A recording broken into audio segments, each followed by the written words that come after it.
Bill Gates, co-founder of Microsoft. Mark Zuckerberg, co-founder of Facebook. Gautam Adani, founder of Adani Group. Richard Branson, co-founder of Virgin Group.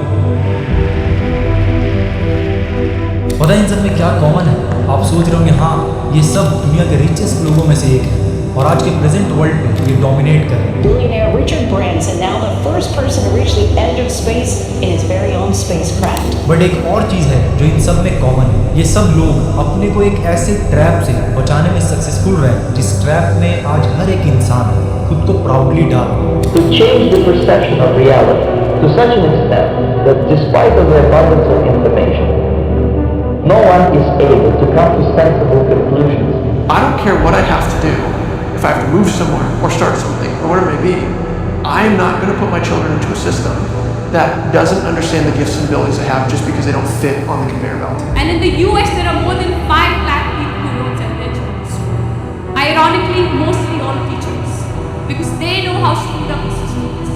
और दूसरी तरफ वो आप जो शायद अभी किसी कॉलेज में पढ़ाई कर रहे हो, टाइम पे असाइनमेंट्स कर रहे हो, 90% अटेंडेंस मेंटेन कर रहे हो, ना चाहते हुए बुक्स को मेमोराइज कर रहे हो और हर रूल्स को फॉलो कर रहे हो, इस उम्मीद में कि जब आप कॉलेज से निकलोगे तो आपके पास एक ग्रेजुएशन डिग्री हो, आपको एक अच्छी जॉब मिल जाए, उसके बाद आप अपने पेरेंट्स के लिए एक बड़ा सा घर खरीदो, एक महंगा कार खरीदो, शादी करो, बच्चों को अच्छे स्कूल में भेजो और खूब सारे पैसे कमाओ। बट रियलिटी क्या है आपको पता है? तो आपने तैयारी शुरू करी, आप कितने साल के थे?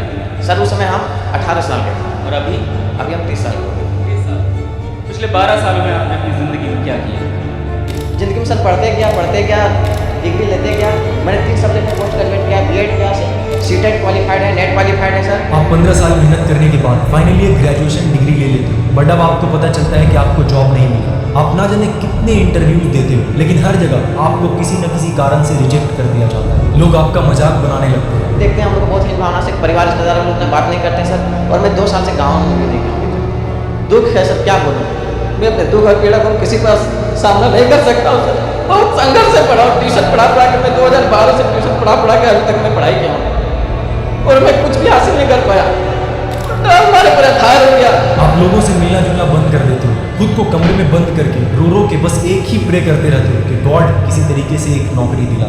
धीरे धीरे आपका सेल्फ स्टीम, आपका सेल्फ कॉन्फिडेंस कम होने लगता है। आखिरकार किसी तरीके से आपको एक जॉब मिल जाता है, लेकिन उसकी सैलरी बहुत ही कम होती है। बट आप मजबूरी में कर भी क्या सकते हो, वो जॉब आप करने लगते हैं। इतनी सैलरी है नहीं कि आप पैसे कमा कर जमा कर एक घर खरीद सको, तो आप एक होम लोन ले लेते। अब अपना घर है तो ऑब्वियसली एक कार भी होना चाहिए, तो आप एक कार लोन भी ले लेते। अनजाने में ही सही, पर आपने खुद को चारों तरफ से बांध लिया। अब आपको हर वक्त ये डर सताता रहता है कि कहीं मुझे जॉब से निकाल ना दिया जाए, क्योंकि फिर मैं घर के खर्च कैसे मैनेज करूँ। होम लोन की EMI चल रही है, कार लोन की EMI चल रही है, बच्चों के स्कूल का फीस। धीरे धीरे आप खुद के सपने को दबाते जाते हो और सुबह चुपचाप उठते हो, जॉब पे जाते हो, शाम में घर आते हो, फिर चाहे वो काम करना आपको पसंद हो या ना हो। और फिर एक दिन आता है जब आपको ये लाइफ नॉर्मल लगने लगता है और धीरे धीरे काम करते करते आप बूढ़े हो जाते हो। आपको ऐसा लगेगा कि शायद मैं अनलकी था, इसीलिए मैं लाइफ में बड़ा कुछ कर नहीं पाया, क्योंकि मेहनत तो मैंने खूब किया, पर सच कुछ और ही है मेरे दोस्त, जो आज तक आपसे छुपा कर रखा गया। The gang of 9 got together, I think it was, and decided this is what people should learn: physics, biology, chemistry, and this is how they should learn. It's like the newspaper industry, right? More printing presses, more big buildings, right? Makes us look grander. The people who built the schools were consciously aiming at eradicating the will of the students who were part of the system because they wanted them to be obedient. The entire purpose of the university is to give you a foundation to fail, not a foundation to get ahead.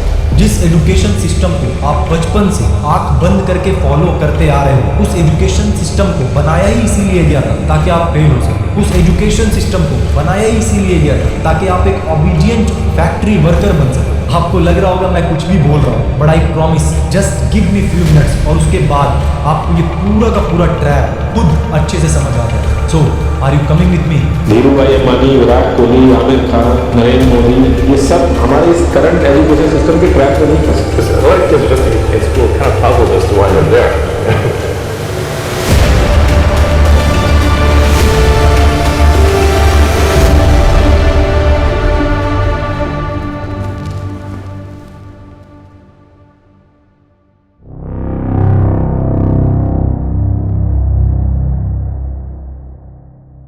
साल होता है 1806। Napoleon की army और प्रशिया के बीच एक war होता है और इस वॉर में Prussia one of the best army होने के बावजूद हार जाती है। प्रशियन लीडर्स को ये समझ नहीं आता कि आखिरकार वो इतने अच्छे आर्मी के साथ हार कैसे सकता है। बहुत सोचने के बाद उनके लीडर्स को ये समझ में आता है कि उनकी आर्मी मजबूत तो थी, लेकिन वॉर के दौरान वो अपने सुपीरियर्स के ऑर्डर्स को फॉलो करने के बजाय अपना दिमाग इस्तेमाल कर रहे थे, जबकि नेपोलियन की आर्मी सिर्फ और सिर्फ नेपोलियन के ऑर्डर्स को फॉलो कर रहे थे। और इस हार का कॉन्सिक्वेंस क्या होता है? प्रशिया को अपना आधा टेरिटरी नेपोलियन के हाथ में दे देना पड़ता है और साथ ही एक पीस एग्रीमेंट साइन करना पड़ता है। अब प्रशियन लीडर्स के सामने एक चैलेंज होता है कि दोबारा ऐसा कभी भी उनके साथ नहीं होना चाहिए। बट क्वेश्चन ये है कि आखिरकार वो लोग ऐसा करेंगे कैसे?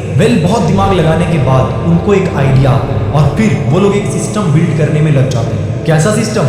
ऑब्वियसली ऐसा सिस्टम ताकि सोल्जर्स बस उतना ही करे जितना उनको करने के लिए कहा जाए। और ऐसा करने का बेस्ट पॉसिबल तरीका क्या हो सकता था? उन ब्रेन्स को कंट्रोल करना जो ब्रेन्स अभी खुद से सोचने के कैपेबल ना हो, जिन्हें सही और गलत के बारे में पता ना हो, सो दैट उन्हें जो भी समझाया जाए वो उसे ही सच मान ले। और इस तरीके से एक 8 इयर्स एजुकेशन सिस्टम बिल्ड होता है, द प्रशियन एजुकेशन सिस्टम। 5 साल से लेकर 13 साल के दौरान आपके लिए एजुकेशन सिस्टम कंपलसरी कर दिया जाता है, जिसका सोल पर्पस क्या होता है? And the Prussians produced a universal education system in the late 1800s because they were afraid they were losing military superiority and they wanted to produce a cadre of mindless, obedient soldiers.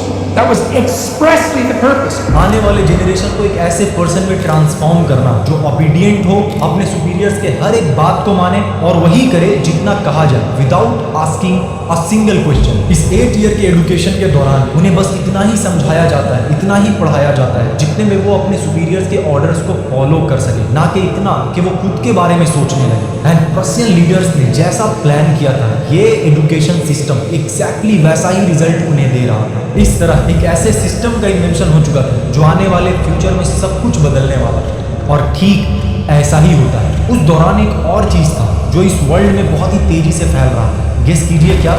साल 1760 से लेकर 1840 के दौरान industrial revolution अपने peak पर होता है। Global economy बहुत ही तेजी से दूसरे डायरेक्शन में शिफ्ट हो रहा होता है। अब तक लोग एग्रीकल्चर करके अपने हाथों से प्रोडक्ट्स बनाकर पैसे अर्न कर रहे थे, बट अब वर्ल्ड पे मशीन्स डोमिनेट करना शुरू कर देता है। जितना प्रोडक्ट्स एक इंसान पूरे महीने भर में नहीं बना पा रहा था, एक मशीन उससे कहीं ज्यादा प्रोडक्ट एक दिन में बना दे रहा था। But there was a problem, और वो प्रॉब्लम क्या था?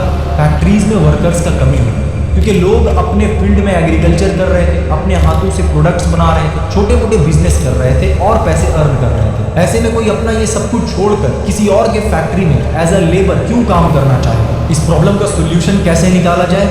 प्रशियन एजुकेशन सिस्टम अपने रिजल्ट्स के कारण ऊपर के बैठे लोगों तक ऑलरेडी पहुंच चुका था, और अब डिफरेंट कंट्रीज अपना एजुकेशन सिस्टम इस प्रशियन एजुकेशन सिस्टम के मॉडल पे बनाना शुरू कर देती है। और इस बारी सोल पर्पस क्या होता है? इस बारी सोल पर्पस होता है एक ऐसा जनरेशन तैयार करना जिनके क्रिएटिविटी को किल करके उनके दिमाग में पैसा अर्न करने का बस एक ही ऑप्शन रह जाए, और वो हो work as a labor in factories. Corporate types mostly who wanted to produce cadres of obedient workers. And that's why the desks are in rows, and that's why there's factory bells, and that's why it's top-down leadership. और ठीक ऐसा ही होना शुरू हो जाता है। जो लोग अब तक फार्मिंग करके छोटे मोटे बिजनेस करके मनी अर्न कर रहे थे, उनके बच्चों के ब्रेन को इस तरीके से ब्रेन वॉश किया जाता है कि जब वो अपना एजुकेशन कंप्लीट करके निकलते हैं तो उनके दिमाग में पैसा अर्न करने का बस एक ही ऑप्शन रह जाता है, और वो होता है किसी फैक्ट्रीज में काम करना। और इस तरह लेबर्स की जो कमी थी वो धीरे धीरे पूरा होना शुरू हो जाता है। उस समय हमारा देश ब्रिटिशर्स का गुलाम था, बट दिक्कत अंग्रेजों के सामने भी था, और वो दिक्कत था कि वो थे तो बस कुछ ही, और इतने बड़े आबादी को कंट्रोल में रखना बहुत ही मुश्किल हो रहा था। साल होता है 1835। थॉमस बेबिंगटन मकाउले, जिसके बारे में शायद आपने अपने स्कूल लाइफ में पढ़ा होगा एज द लॉर्ड मकाउले के नाम से, वो एक प्रपोजल तैयार करता है इंडिया में इंग्लिश एजुकेशन को प्रमोट करने के लिए। और लॉर्ड विलियम बेंटिक, जो कि उस वक्त ईस्ट इंडिया कंपनी का गवर्नर जनरल होता है, वो इसे इंग्लिश एजुकेशन एक्ट ऑफ 1835 के थ्रू पास कर देता है। एंड अगेन ये जो एजुकेशन सिस्टम होता है ये मोर और लेस प्रशियन एजुकेशन सिस्टम पे ही बेस्ड होता है। और इस बार मकसद क्या होता है? लोग सोच रहे थे कि ब्रिटिशर्स हमारा भला ही चाह रहे हैं, हम सभी लोगों को इंग्लिश सिखाना चाह रहे हैं, पर सच क्या था? आप खुद मकाउले से सुनो। Education should create a class of person, Indian in blood and color, but English in taste, opinion, in morals and in intellect. धीरे धीरे ही सही, लेकिन अंग्रेज अपने इस मकसद को अंजाम तक पहुंचा देते हैं। ऑफिस में क्लर्क से लेकर आर्मी में सिपाही तक हर जगह इंडियंस काम कर रहे होते हैं। अब ब्रिटिशर्स इंडियंस को ही इस्तेमाल करके इंडियंस को ही गुलाम बना करके ब्रेन वॉश इस हद तक किया जा चुका था कि इंडियंस ब्रिटिशर्स के रूल्स को फॉलो करना अपना ड्यूटी मानने लगे थे। आप शायद सोच रहे होंगे, वाह ब्रिटिशर्स ने क्या दिमाग लगाया था। पर खैर, अब तो 76 साल हो गए हैं आज़ादी को, अब तो सब कुछ बढ़िया हो गया है ना। अगर आप ऐसा सोच रहे हैं तो कुछ ही मिनट्स के बाद आपको अपने इसी सोच पे हंसी आएगी।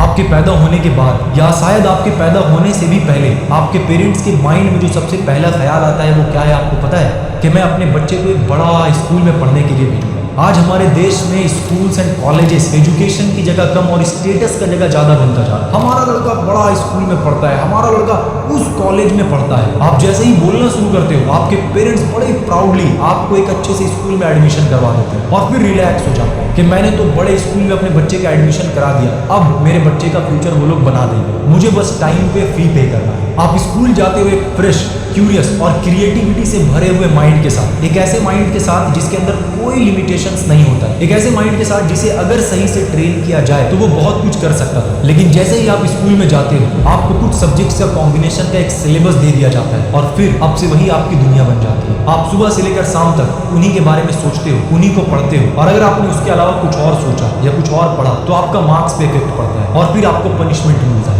पर क्या आपके पेरेंट्स एक बार भी ये क्वेश्चन करते हैं कि आखिरकार ये स्कूल्स, कॉलेजेस, कोचिंग्स ये हमारे बच्चे को आखिर क्या सिखा रहा है? क्या सच में हमारे बच्चे का फ्यूचर ब्राइट हो रहा है? क्या सच में हमारे बच्चे को जो पढ़ाया जा रहा है वो उसे पसंद भी है? नहीं, क्योंकि उन्हें ऐसा लगता है कि हमारे बच्चे का फ्यूचर बनाया जा रहा है, हमारे बच्चे को एक कामयाब इंसान बनाया जा रहा है। पर अगर आप थोड़ा सा भी ध्यान से सोचोगे तो आपको समझ आएगा कि इस पूरे स्कूल एंड कॉलेज के दौरान आपको एक ऐसा पर्सन बनाने का प्रोसेस चल रहा होता है, जो पर्सन जब स्कूल एंड कॉलेज से बाहर निकले तो उनके दिमाग में बस एक ही गोल हो, किसी तरीके से जॉब मिल जाए। और अगर दूसरे शब्द में कहूँ तो कोई मुझे अपने यहाँ काम पर रखे। हर बच्चा यही चाहता है कि मैं सरकारी जॉब में पहुँचूँ, अपनी घर की अर्थव्यवस्था को सही करूँ।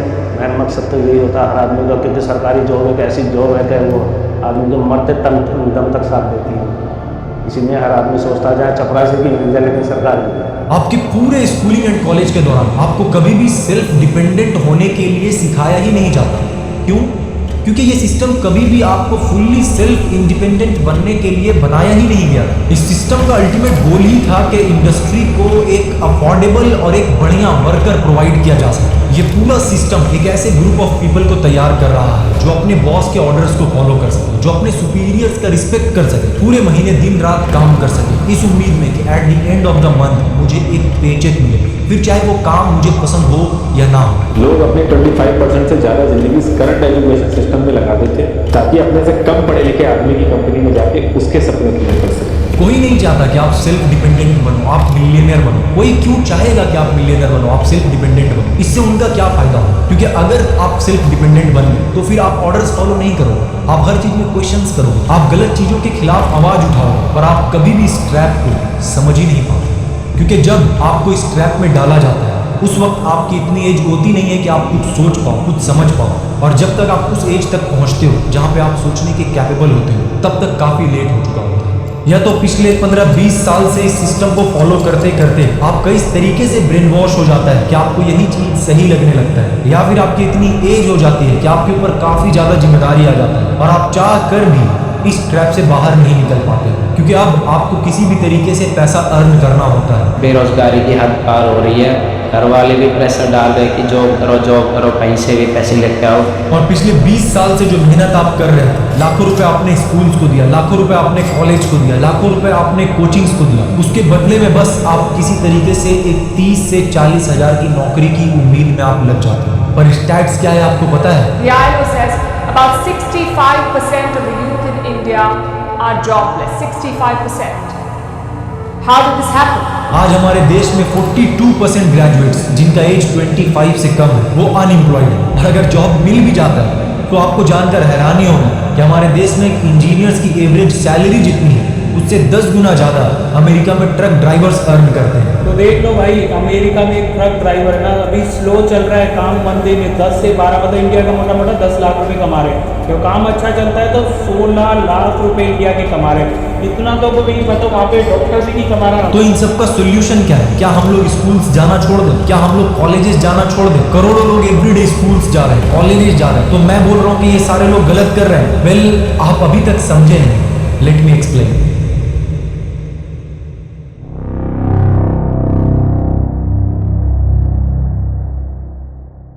किसी चीज को इतना प्रमोट करो कि वो एक न्यू वे ऑफ लाइफ बन जाए और लोग बिना कोई क्वेश्चन किए उसको चुपचाप फॉलो करते चले जाए। आज हमें बस सिंपल सा एक क्वेश्चन पूछने का जरूरत है, who created this education system and why? And in दोनों का आंसर्स आपको अब तक मिल चुका होगा। जिस वक्त इस सिस्टम को बिल्ड किया गया था, उस वक्त इस वर्ल्ड को बिलियंस के तादाद में वर्कर्स की जरूरत थी। बट आज का सिचुएशन क्या है? The assumption is you crack the IIT and you're set for life. A big pay package awaits you. That's not anymore. The news coming out of the IITs is worrying. In the Bombay campus, 36% students are yet to be placed. We're talking about the best engineering college in India. Last year was more of the same. We looked at other IITs too. In the Delhi campus, 40% students were not placed in 2023. In Kanpur, 31% are yet to be placed. कल भी इस system को follow करके लोग below average life जीकर मर गए, ना खुद के शौक पूरे कर पाए, ना ही अपने बच्चों के लिए कुछ बड़ा विरासत छोड़ पाए, और ना ही आज इस सिस्टम को फॉलो करके कोई करोड़पति बन रहा है। बस एक पेचेक टू पेचेक लाइफ में अटक कर रह जा रहा है और हर वक्त बस इसी डर में जी रहा है कि इतने सारे ले ऑफ्स हो रहे हैं, कहीं अगली बारी मेरी तो नहीं। और इसी डर के कारण अपने सेल्फ रिस्पेक्ट तक को दांव पर लगाकर अपने सुपीरियर्स के सारे ऑर्डर्स को फॉलो कर रहा है और चुपचाप काम किए जा रहा है, फिर चाहे वो काम पसंद हो या ना हो। हमारे सामने दो ऑप्शंस हैं, हम रियलिटी को एक्सेप्ट ना करें और इसी ट्रैप में फंसे रहें और अपने बच्चों को भी इसी ट्रैप में डाल दें, और दूसरा हम अपना रास्ता खुद बनाएं, हम खुद एक्सप्लोर करें कि हमें क्या क्या करना चाहिए, क्या क्या पॉसिबल एथिकल तरीका है जिससे कि हम अपने मन चाहे अमाउंट्स को अर्न कर सकते हैं। अब हमें ऐसे और कॉलेज ग्रेजुएट्स की जरूरत नहीं है जिनका एंड गोल सिर्फ एक जॉब हो and they don't have any skill, all they have is a so called college degree. अब टाइम चेंज हो चुका है, जिन स्किल्स को सीखने के लिए आप कॉलेजेस को कई लाख दिया करते थे, अपने लाइफ का कीमती 5 से 6 साल दिया करते थे, फिर भी कुछ भी सीख कर बाहर नहीं निकलते थे। अब बड़े से बड़े स्किल्स को आप कहीं कम फी में ऑनलाइन कोर्सेज के थ्रू सीख सकते हो, और वो भी उन पर्सन से जो खुद उस स्किल को यूज करके कुछ बड़ा अचीव किए, ना कि उनसे जिनके पास नॉलेज सिर्फ और सिर्फ थ्योरी तक ही लिमिटेड हो। अगर आप पेरेंट्स हैं तो अपने बच्चे को स्कूल भेजें, कॉलेज भेजें, बट मार्कशीट को उतना इंपॉर्टेंस ना दें, उन्हें एक्सपोजर दें, उन्हें बताएं कि इस दुनिया में करने के लिए बहुत कुछ है, सिर्फ मैथ्स, केमिस्ट्री, फिजिक्स सिर्फ यही दुनिया नहीं है, इसके अलावा भी बहुत कुछ है। अपने बच्चे को अलग अलग चीजों को एक्सप्लोर करने के लिए मोटिवेट करें। अगर मार्क्स कम आते हैं कोई बात नहीं, हो सकता है वो कोई स्किल सीख रहा हो जहाँ पे वो इससे कहीं ज्यादा अच्छा परफॉर्म कर रहा हो। आज हम जेई के लिए, नीट के लिए, गेट के लिए 1 ईयर ड्रॉप, 2 ईयर ड्रॉप लेते हैं, बट क्या कभी खुद के पैशन को समझने के लिए, खुद के इंटरेस्ट को जानने के लिए, अलग अलग अपॉर्चुनिटीज को एक्सप्लोर करने के लिए ड्रॉप ईयर लिया है? क्या आपको स्टेबल एंड एवरेज लाइफ चाहिए, या आपको लाइफ में कुछ बड़ा करना है, खूब पैसे कमाना है, अपने ड्रीम्स को पूरा करने के लिए जी जान लगाना है? डिसीजन आपको लेना है। थैंक यू सो मच, आपने इस डॉक्यूमेंट्री को एंड तक देखा। इस डॉक्यूमेंट्री को बनाने के लिए मैं ना जाने पिछले कितने दिनों से मेहनत कर रहा हूँ एंड फाइनली ये डॉक्यूमेंट्री बन के रेडी है, आप तक पहुँच गया है और आपने इसे एंड तक देख लिया है। इस सपोर्ट के लिए थैंक यू सो मच। और अगर आपको ये डॉक्यूमेंट्री बहुत अच्छा लगा है तो आप ज़रूर चैनल को सब्सक्राइब करना और इस डॉक्यूमेंट्री को, वीडियो को लाइक करना, और कमेंट में आप मुझे ज़रूर बताएं कि कहीं कोई कमी रह गया है या फिर जो भी आपका इस डॉक्यूमेंट्री के बारे में कहना हो, कमेंट में आप ज़रूर बताएं। और कोशिश करें कि इसको ज़्यादा से ज़्यादा लोग तक शेयर करें, क्योंकि अभी हम लोग एक न्यू चैनल क्रिएट कर रहे हैं, तो आप जितना लोगों तक इसको शेयर करेंगे उतना ज़्यादा लोगों तक अवेयरनेस फैलेगा। Once again thank you so much and तक इस डॉक्यूमेंट्री को देखने के लिए और इतना प्यार देने के लिए। Thank you.